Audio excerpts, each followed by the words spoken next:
For years, and I mean years, I was doing everything I thought was right. I was working out hard, I was watching what I ate, I was pushing through the exhaustion because that's just life in your 40s, right?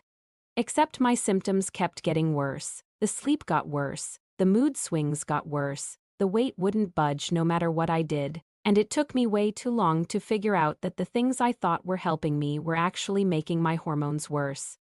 So today I want to save you the years I wasted. I'm going to walk you through the 4 habits I had to completely rethink once I understood what perimenopause was actually doing to my body, and what I do instead now. If you're in your 40s and you've been feeling off, tired, wired, puffy, foggy, just not yourself, I want you to watch this whole video because I'd be willing to bet at least one of these things is something you're doing right now. Before I get into it, let me just say this.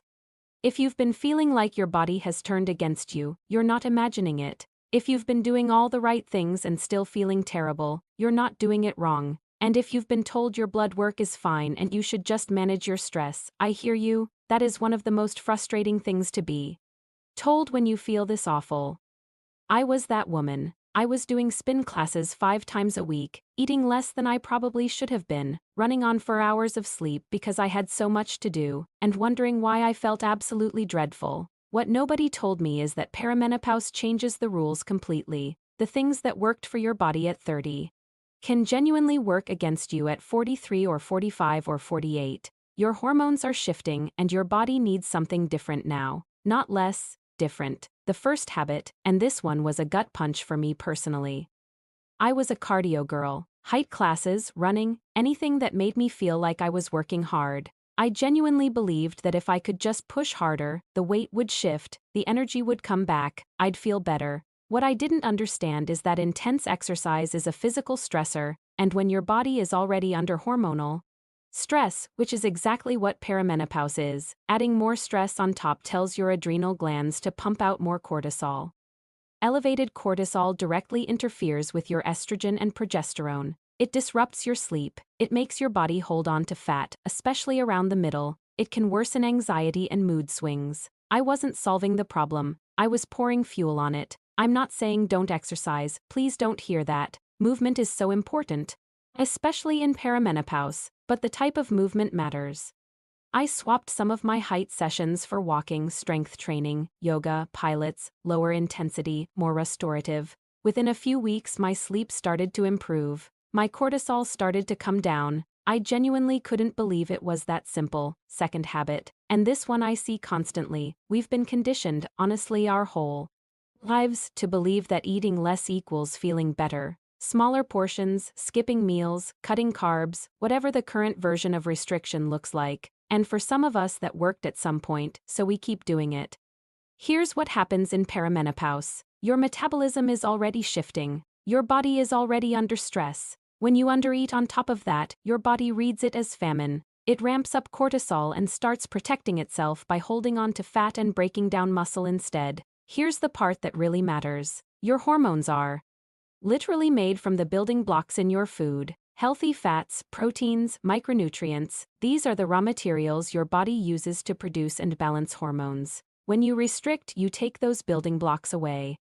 I had to completely change my relationship with food. I started eating more protein. I stopped skipping breakfast. I stopped treating dinner as something to feel guilty about. My energy stabilized. My mood genuinely improved. Feed your body. It is trying to do something incredibly complex right now, and it needs the fuel. Third habit.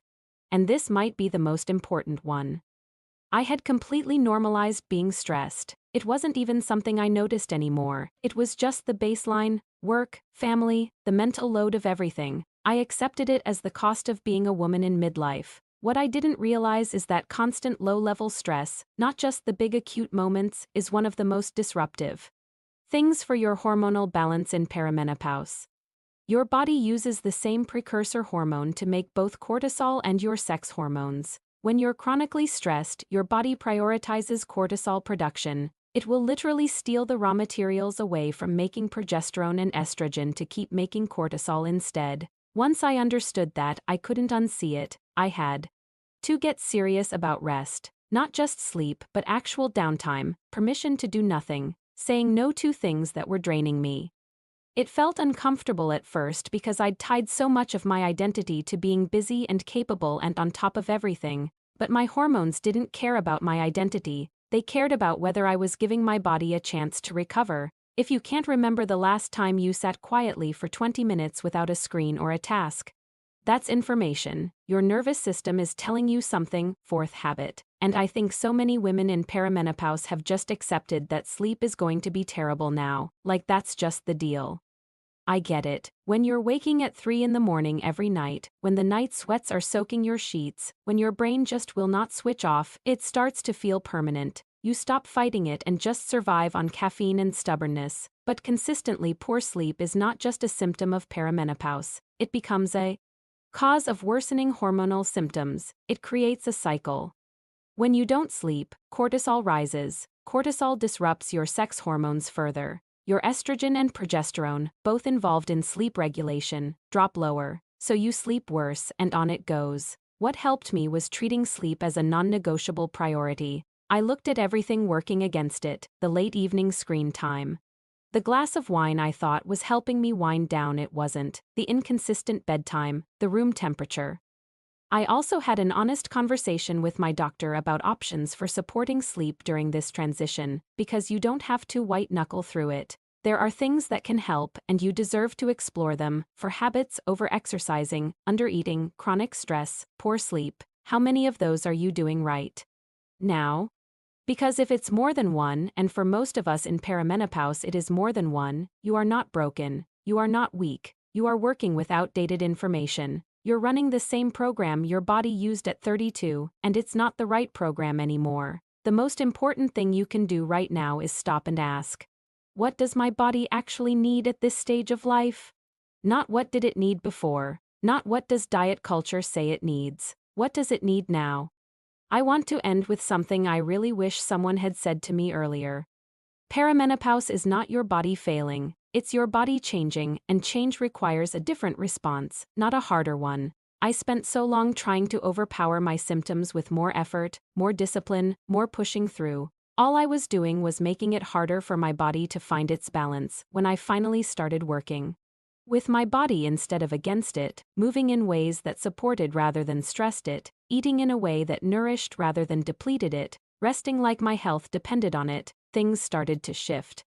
Not overnight, not perfectly, but genuinely, meaningfully better. And that's available to you too. If this resonated, please subscribe, because I have a whole series walking through exactly this kind of thing. What perimenopause is really doing to your body, what helps, what doesn't, and how to have better conversations with your doctor about it. And if you know someone in their 40s who's just not feeling right and can't figure out why, share this video with them, because sometimes the most helpful thing someone can hear is, this is real, you're not imagining it, and there are things you can do. I'll see you in the next one.